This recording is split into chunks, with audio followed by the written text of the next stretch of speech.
बिस्मिल्लाहिर्रहमानिर्रहीम। आज हम देने आए हैं प्रेजेंटेशन के लिए। सबसे पहले हम देखेंगे कंप्यूटर आर्किटेक्चर का सब्जेक्ट है हमारे पास, और इसकी प्रेजेंटेशन के हमारे पास टॉपिक है सीपीयू, टीपीयू, वीपीयू। सबसे पहले हम चलेंगे इनके टेबल ऑफ कंटेक्स्ट की तरफ कि इसके टेबल ऑफ कंटेक्स्ट में हमारे पास क्या क्या चीज़ें आ जाती हैं। सबसे पहले हमारे पास आ जाता है हिस्टोरिकल कंटेक्स्ट आ जाती है कि इसकी हिस्टोरिकल बैकग्राउंड क्या है। सबसे पहले हिस्टोरिकल बैकग्राउंड में इसमें देखेंगे हमारे पास सीपीयू क्या होगा और इसका बैकग्राउंड क्या होगा। देन हम देखेंगे जीपीयू क्या हमारे पास और उसका बैकग्राउंड देखेंगे। देन हम देखेंगे टीपीयू देखेंगे और उसका बैकग्राउंड देखेंगे। देन हमारे पास आ जाएगा वीपीयू। फिर देन हम उनका करेंगे कंपैरिजन करने के बाद हम उनकी डिटेल्स में जाएंगे। देन हम उनको अंडरस्टैंड करेंगे कि उनकी रिसेंटली वर्किंग क्या चल रही है। सबसे पहले आ जाता है वो जो हिस्टोरिकल बैकग्राउंड है उसमें आ जाता है हार्वर्ड आर्किटेक्चर। इसमें वो बैकग्राउंड का बता रहा है कि ये डिस्कवर्ड हुआ था 1930 में। देन इसकी सेपरेट इसमें ये था, इसमें इसके फंक्शनैलिटी ये थी, इसमें सेपरेट स्टोरेज था और सिग्नल था। इसमें डिफरेंट पाथवेज थे जिससे इंस्ट्रक्शन जाती थी एंड डाटा जाता था। Mean separate storage and signal pathways for instruction and data. इसमें ये क्या फ्रीक्वेंटली डिजिटल सिग्नल प्रोसेसिंग को यूज़ किया जाता था। देन जो कंट्रोल यूनिट उसमें होता था arithmetic logic unit, input outputs and data memory and instruction memories. Then हमारे पास आ जाता है वॉन न्यूमैन आर्किटेक्चर। इसमें ये इसका प्रिंसिपल ये है, इसमें ड्यूअलिटी होती थी, प्रोग्राम मैनेजमेंट होती थी, होमोजेनिटी ऑफ मेमोरी होती थी, मेमोरी एड्रेसिबिलिटी होती थी, सिक्वेंशियल प्रोग्राम होता था और कंट्रोल ट्रांजिशन होती थी। इसमें ये इसलिए यूज़ होता था कि इसमें प्रोग्राम राइट किए जा सकते थे। तो इसमें SISD बहुत ज़्यादा ये आर्किटेक्चर यूज़ होता था मोन्यूमेंट आर्किटेक्चर में। इसका बेसिक पर्पज़ यही प्रिंसिपल यही था, इसमें ड्यूअलिटी प्रोग्राम मैनेजमेंट होती थी। अब हम मेन अपने टॉपिक की तरफ आ जाते हैं। जो हमारा मेन टॉपिक है CPU, GPU, TPU and VPU।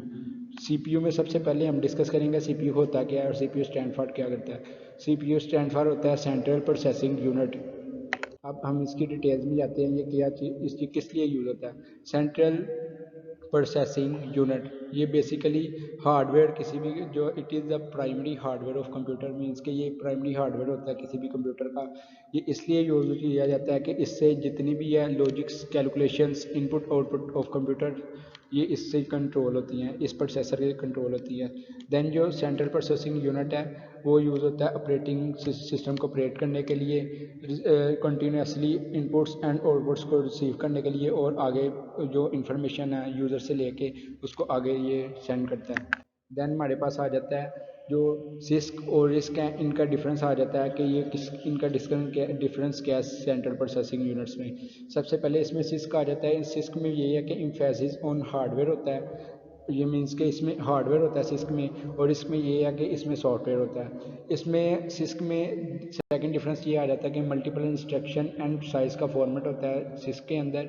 Then risk के अंदर instruction of the same set with few formats होता है। सिस्क के अंदर लेस रजिस्टर्स होते हैं और इसमें उससे थोड़े से ज़्यादा रजिस्टर को यूज़ किया जाता है। देन हमारे पास आ जाता है सिस्क का फोर्थ डिफरेंस, जिसमें हमारे पास मोर एड्रेसिंग मॉडल्स आ जाते हैं। देन डिस्क में फ्यू एड्रेसिंग मॉडल्स आ जाते हैं। देन हमारे पास आ जाता है extensive use of programming, micro programming. Then हमारे पास रिस्क के अंदर कम्प्लेक्सिटी इन कंपाइलर आ जाता है। फिर सिक्स्थ आ जाता है हमारे पास instruction take a very amount of cycles but in RISC instruction take one cycle. Means इसका ये है कि सिस्क में हमारे पास बहुत ज़्यादा साइकिल से गुजर के डाटा फिर वो हमारे पास सारी इन्फॉर्मेशन को कंप्यूट करता है। लेकिन रिस्क के अंदर जो है ना वो एक ही साइकिल के अंदर सारा काम हो जाता है। पाइपलाइन सिस्क के अंदर जो पाइपलाइनिंग है वो डिफ़िकल्ट है, लेकिन डिस्क के अंदर पाइपलाइनिंग जो बड़ी इजी है। ये था हमारे पास डिफरेंस सिस्क और डिस्क का इन सेंट्रल प्रोसेसिंग यूनिट्स। अब हमारे पास आ जाता है सेंट्रल प्रोसेसिंग यूनिट्स का आर्किटेक्चर। जैसे कि आपको सामने ही नज़र आ रहा है मेरे सेंट्रल प्रोसेसिंग यूनिट्स की डायग्राम और उसका आर्किटेक्चर। इसमें अर्थमेटिक लॉजिक यूनिट होता है, डाटा होता है, इसकी इनपुट आउटपुट जो इंफॉर्मेशन होती है वो आ जाती है। इसमें ये है कि सेंट्रल प्रोसेसिंग यूनिट में execute several change at the same time. Central processing unit एक ही टाइम में काफ़ी ज़्यादा इंफॉर्मेशंस को वो एग्जीक्यूट करता है और यूज़र से इनपुट आउटपुट लेके उसको एग्जीक्यूट करवा के नेक्स्ट आगे हार्डवेयर को सेंड कर देता है। इसमें डिफरेंट लॉजिक्स कैलकुलेशंस परफॉर्म की जाती हैं जितना भी सेंट्रल प्रोसेसिंग यूनिट्स में ये यूज़ हो रहा है। देन हमारे पास आ जाता है GPU। जीपीयू में ये है कि general graphical processor unit graphical architecture आ जाता है, जिसमें हम चेक करेंगे ग्राफिकल प्रोसेसिंग यूनिट। अस्सलाम वालेकुम। आज हम पढ़ेंगे दूसरा जो सा हमारा टॉपिक है GPU, graphical processing unit. GPU is an additional processor to enhance the graphical interface and run high end tasks. मतलब इसमें हम ना ग्राफिकल चीज़ों को देखते हैं और बाद में उससे हाई एंड टॉक्स तक रन करते हैं। इसमें एडिशनल प्रोसेसर होता है GPU graphical processing unit enhance the graphical performance of the computer. मतलब जो सी ग्राफिकली परफॉर्मेंस होती है ना कंप्यूटर की, वो हम जीपीयू के थ्रू देखते हैं और उसे इन्हेंस करते हैं हाई एंड तक। GPU servers are server with GPU that you can remotely use to harness the raw process power to complex calculation। मतलब GPU जो है इसका ग्राफिकली परफॉर्मेंस भी होती है इन्हेंस करता है कंप्यूटर के। दूसरा रॉ प्रोसेस जो होता है ना कैलकुलेशन का, कम्प्लेक्स कैलकुलेशंस, उससे हम GPU के थ्रू इजीली कर सकते हैं। इसके मतलब बहुत सारे काम होते हैं कंप्यूटर के अंदर। ये इसकी एफिशिएंसी को इंक्रीज़ करता है, बाद में ग्राफिकल परफॉर्मेंस को इंक्रीज़ करता है।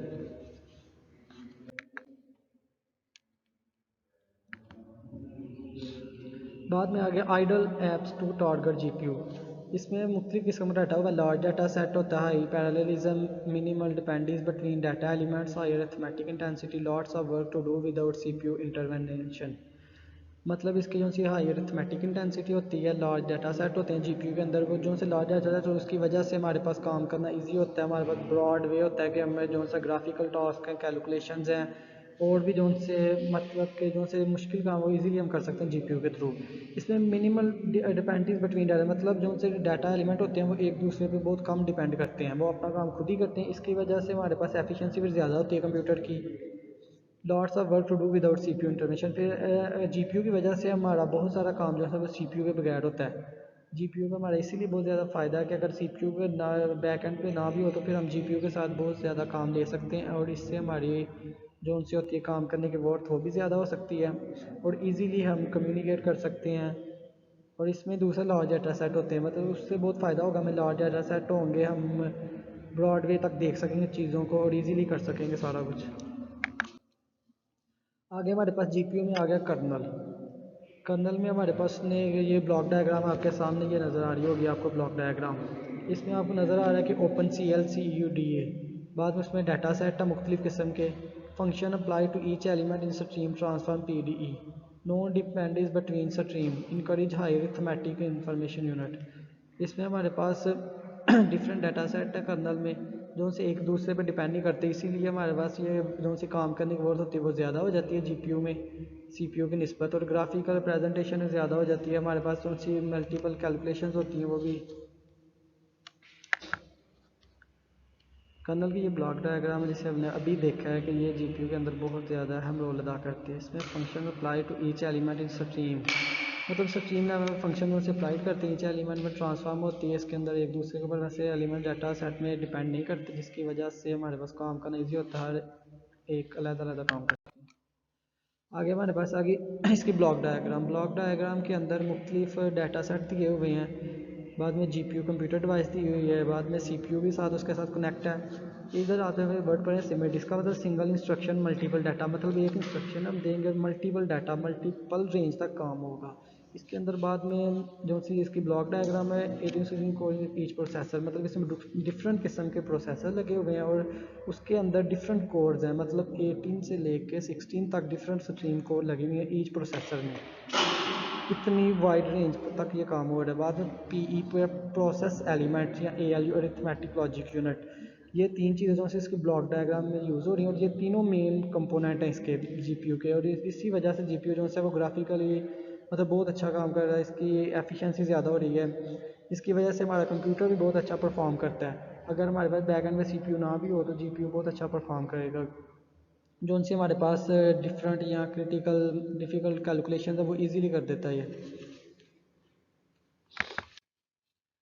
आगे हमारे पास आ गया deep learning neural network. Deep learning और मशीन लर्निंग मतलब एक दूसरे को करते हैं दोनों।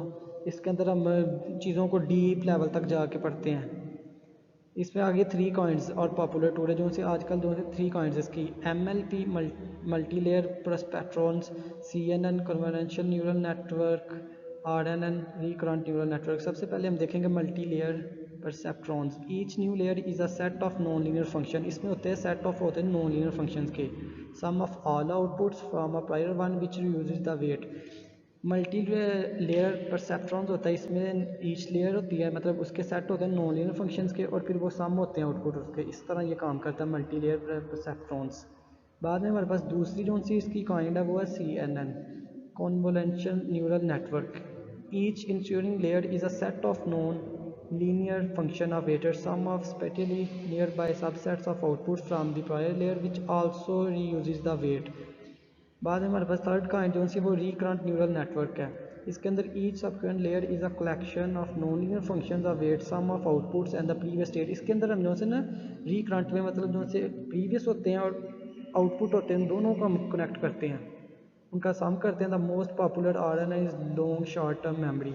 जो इसमें मोस्ट इंपॉर्टेंट है वो RNN ही, उसमें लॉन्ग शॉर्ट टर्म मेमोरी होती है, इसकी वजह से ये ज़्यादा यूज़ होती है डीप लर्निंग न्यूरल नेटवर्क में।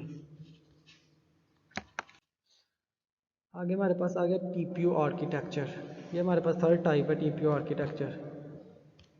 हमने सबसे पहले पढ़ा था कि CPU सेंट्रल प्रोसेसिंग यूनिट, उसके बाद आ गया था GPU ग्राफिकल प्रोसेसिंग यूनिट। अब हमारे पास आ गया TPU टेंसर प्रोसेसिंग यूनिट। ये हमारे पास सेकंड लास्ट है इस टॉपिक का। तो ये हम इसमें पढ़ेंगे TPU में आर्किटेक्चर। ये भी इसका बैकग्राउंड यही है कि यह भी कंप्यूटर के लिए यूज़ होता है। प्रोसेसिंग चिप है ये, एक artificial intelligence dedicated processing chip है ये TPU। इसके ज़रिए हम मतलब आर्टिफिशियल इंटेलिजेंस के लिए मतलब काम कर सकते हैं ईजी टू यूज़ है, easy to communicate. Tensor Processing Unit TPU। Tensor Processing Unit is an application-specific integrated circuit to accelerate the AL calculation algorithm। ये होती है एक application specific integrated circuit to accelerate the AL calculation मतलब artificial intelligence calculation algorithm को use करते हैं हम इसके अंदर टेंसर प्रोसेसिंग यूनिट में। बाद में हमारे पास इसका दूसरा जो सा मेन फंक्शन है वो Google develops it specifically for neural network machine learning for the tensor flow software. Google own tensor flow software. बाद में ये हम गूगल के अंदर यूज़ कर सकते हैं उसके फ़्लो के लिए सॉफ्टवेयर में। गूगल का अपना भी है टेंसर फ्लो सॉफ्टवेयर। इतना इस मतलब ये यूज़ होता है आर्टिफिशियल इंटेलिजेंस लेवल पे। TPU is also use for tensor flow projects bye research and developers. और जो सा ये TPU है रिसर्चर्स और डेवलपर्स भी यूज़ करते हैं अपने प्रोजेक्ट्स को जो से टेंसर फ्लो प्रोजेक्ट बेस होते हैं काम करने के लिए। बाद में हमारे पास दूसरी है TPU की ब्लॉक डायग्राम। इसके अंदर हमारे पास डिफरेंट किस्म के लेयर्स यूज़ हो रही हैं, गिग्स हो रही हैं, कंट्रोल सिस्टम यूज़ हो रहे हैं, बाद में प्रोसेसर्स यूज़ हो रहे हैं, एक्यूमुलेटर यूज़ हो रहे हैं, PCI फंक्शनैलिटी कैसे हो रही है, ये सारा कुछ इसके अंदर हमने पढ़ना है अभी TPU ब्लॉक डायग्राम में। सबसे पहले इसके अंदर इंस्ट्रक्शंस काम थ्रू 3/16 PCI हो रहा है, यूज़ हो रहा है 3/16 का PCI यूज़ हो रहा है। बाद में MMU यूज़ हो रहा है 8-बिट मल एडम इंटीगर्स। एक्यूमुलेटर यूज़ हो रहा है। बाद में मैट्रिक्स यूनिट प्रोसीजर है जो सर 256 एलिमेंट पार्शियल सम पर क्लॉक साइकिल, मतलब कि प्रोसीजर है 256 एलिमेंट्स पार्शियल सम पर क्लॉक वाइज यूज़ हो रहे हैं। बाद में PCI की फंक्शनैलिटी बताई हुई है इसके अंदर इसके 3 बताए हुए हैं फंक्शन PCI के। इसके अंदर reads data from the CPU host memory into the unified buffer, मतलब जो सर डाटा को रीड करता है CPU से, बाद में होस्ट करता है यूनिफाइड बफर में UB में। reads weight from weight memory into the weight FIFO as input to the matrix। इसमें जो है ना FIFO का लॉजिक यूज हुआ है फर्स्ट इन फर्स्ट आउट। बाद में order matrix unit to perform a matrix multiply or a convolution from the unified buffer into the accumulators. ये इसके जो से फंक्शन है PCI के। बाद में आ गया active weight perform the non linear. इसके अंदर बाद में हमने देखा ना इसके फंक्शन देख लिए हैं, PCI फंक्शनैलिटी के 3 फंक्शन हमने अभी देखे हैं। इसके अंदर बाद में एक UB यूज़र है यूनिफाइड बफर। वो इसका एक डाटा जिसके अंदर हम डाटा स्टोर करते हैं, वो रीड करते हैं। पहले हम डाटा CPU के होस्ट मेमोरी से वहाँ से लेके वहाँ पे डाटा रीड करते हैं, बाद में उसे यूनिफाइड बफर में हम स्टोर कर देते हैं। ये उसका एक फंक्शन है, PCI का एक फंक्शन है। बाद में आ गया read weight from weight memory, मतलब जो सी मेमोरी है वो रीड करते हैं हम वेट्स मेमोरी से और उसे बाद में हम इनपुट के लिए यूज़ करते हैं मैट्रिक्स यूनिट में। और इसके अंदर हमारे पास एक सिस्टम यूज़ होता है FIFO मतलब FIFO, first in first out. मतलब जो सी मेमोरी पहले इन होगी वही सबसे पहले आउट होगी। ऐसे इसका सीक्वेंस बना हुआ है, फर्स्ट इन फर्स्ट आउट, जो सी मेमोरी पहले ऐड होगी वही बाद में पहले आउट होगी। बाद में इसका जो सा थर्ड फंक्शन है वो order matrix unit to perform a matrix multiple or convolution from the unified buffer into accumulators. जो सा थर्ड है वो ये होता है कि जो सा हमने यूनिफाइड बफर में सबसे पहले जो सा रीड किया होता है डाटा सीपीयू से लेकर वहाँ पे स्टोर किया होता है, वो बाद में हम वो किस में कन्वर्ट करते हैं, एक्यूमुलेटर में। एक्यूमुलेटर में जाने के बाद वो एक्टिवेट परफॉर्म करता है नॉन लीनियर जो सा हमारे पास डाटा होता है। Artificial neuron with the different process चलते हैं, it can also perform the operation, different process होते हैं। टीपीयू ब्लॉक डायग्राम, ये आपके सामने सारी टीपीयू ब्लॉक डायग्राम भी मैंने डिस्क्राइब की है। इसके अंदर ये जो सी चीज़ें थी मेन ये थी, पीसीआई फंक्शनैलिटी थी, बाद में उसमें कंट्रोल सिस्टम यूनिट यूज़ हुए हैं, बाद में ये यूनिफाइड बफर यूज़ हुआ है, एक बाद में एक्यूमुलेटर्स यूज़ हुए हैं। Now, now there we will describe the matrix operation. This operation is used in TPU. ये इसमें ये जो सिस्टम है इसमें जो डाटा सेट होता है वो 256 एलिमेंट पे होता है। इसके अलावा मैट्रिक्स जो होती है वो डायगोनल वेव लेंथ की फॉर्म में यूज़ होती है। उसके अलावा जो वेट होता है वो प्री लोडेड होता है और टेक इफेक्ट लेता है उसके long side with data with new block के साथ। जिस तरह डायग्राम में शो है, ये डाटा यहाँ से जाएगा और उसके बाद वो ये पार्शियल सम कर लेता है और कंट्रोल के जरिए जो डाटा है ना वो वेट वो प्री लोड हो जाता है। उसके अलावा जो 256 एलिमेंट्स यूज़ करते हैं। उसके अलावा कंट्रोल एंड डाटा पाइपलाइन होता है ताकि लीजन जो है ना वो इनपुट दो 256 input are read at a once time. उसके अलावा अब हम तीनों का कंपैरिजन करेंगे। इसमें सीपीयू, जीपीयू और टीपीयू आ जाएगा।